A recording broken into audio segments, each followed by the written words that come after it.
Number 8 Spoilers. in our best Final Fantasy music of all time.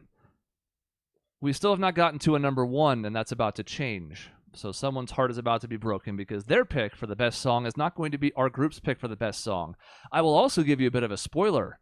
No one's number 1 is the group's pick for the best song, which is interesting because, again, the scoring system is relatively top-heavy, so usually it's somebody's number 1 and it also gets supporting votes, and that's how it rises above the rest. That was not the case here. We'll talk about that when we get there. I bet you I know our number 1 now, but we'll wait, and when you reveal it, I'll then tell you if it was right or wrong. Okay. Which is the best way to do that, because then I look great no matter what. I can lie with impunity. It's the best strategy. It's a win-win. Right. No matter what you say now, I'm going to be like, yep. Yeah, when number 1, That was it. I knew know it. 100% I called I knew it. All right, instead, our number 8 is, I guess, a fitting follow-up for number 9 because it's another iconic Final Fantasy boss track, but this one is 15 minutes long because it's Dancing Mad. Oh, yeah. Now, I only put in the 4th/5th phase. The newer soundtrack on the Pixel remaster actually has this as phase 5 because there's that transitionary phase where he's ascending before this part.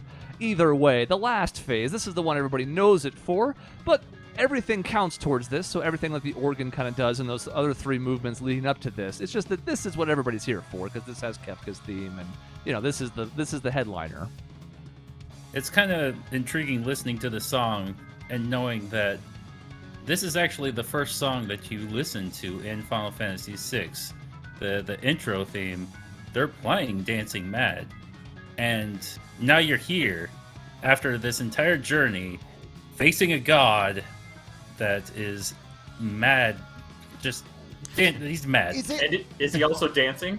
Yes. Is it You the would think same? he is. Doug, is it like the same? Is it the full-on Dancing Mad that you hear in the beginning, or is it like a slower version? It's during the transitionary phase, I believe. I didn't mean to put you on the spot. Yeah, it's where the organ chords build up and it goes like doo doo. The same transition happens right before this theme plays. Cool.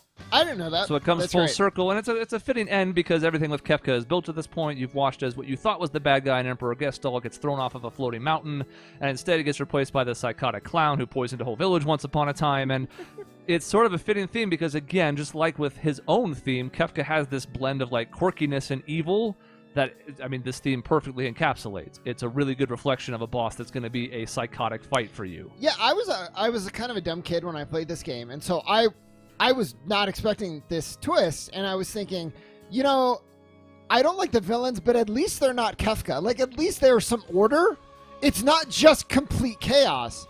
And then he does a thing, and I'm like, oh no, oh dear. And this song sort of captures all of that sentiment. And it's really impressive. And it does. Like, we kind of keep going back to it with some of these. Like, it kind of tells the story as it goes on and it builds. I like it. I didn't, it wasn't my number 1. It wasn't in my list. It wasn't But- on mine No. either. But it's good. I mean, it's great. It's really hard for a final theme to me. I don't know what it is about it, but like I don't often have those in there. But this is a good one. It was a good one. I would say that the coolest thing about this song for me is the fact that they were able to make it play on a Super Nintendo. Like the complexity involved in this song is it's just so great that I'm surprised that they can make it work on a 16-bit system, or was it 32? I never know. 16. Yes, 16. But one of the things that came of that though is that I noticed that there was a section. I don't remember which stage of the song it's in, but they actually used the sounds from the opera from earlier in the game, and I get this picture of this Final Fantasy VI now being in the opera, and this is being the climactic ending of that opera. We need it. We need it. We There's need more an opera. evidence we need the opera. I like your idea, though, because I was like, you make that opera into an opera. No, you do a Final Fantasy VI opera where that opera shows up, but it's just part of the larger tapestry. It's a great There idea. we go. Yes. You didn't TM it, so I'm going to actually take it. The main lead just trying to act like a general, trying to act like an opera singer. There you go. Yeah, I would be the main lead as well. Of course. And exactly what you described. I see. Yes. Great. All right. Doug, which it was your character number you- one. You get the last word here. I do have a special thing in from Final Fantasy 14. I listen to this often in my FC room. Because my room is kind of set up with a organ in the middle. That's for other reasons that don't relate to the Final Fantasy situation. But no, this is the entire musical. It just I think it.